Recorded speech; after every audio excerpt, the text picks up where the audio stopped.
Негизи ушул кыргыздын бир улуу касиети айкөлдүгүндө, ошондой эле тарыхыбызды карасак дагы миңдеген жылдардан бери ушул жакшы сөзү бар. Өйдөдө өбөк, ылдыйда жөлөк деп жардам кылуу, алсызын алдуусу жетелебей өргө тартып,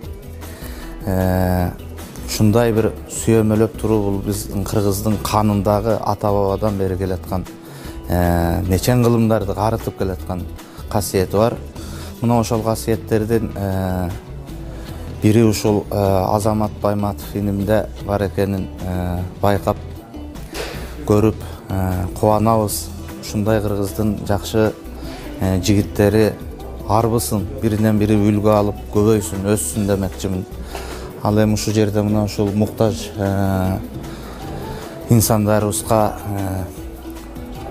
ушундай бекер ашкана ачып, ошол жерден бир тамактанып турсун деп, жана да ушу түшкөн каражаттарын жумшап аткандыгы үчүн биз сүйүнөбүз. Менимче Айкөл Манастын тукуму ушундай болуш керек, болууга тийиш. Аны баарыбыз унутпайлы, өркөнү, өссүн. Ушул не бир жакшынакай жакшы ниет менен кылган иштеринин баардыгына ийгилик болуп, жараткан жар болсун демекчи.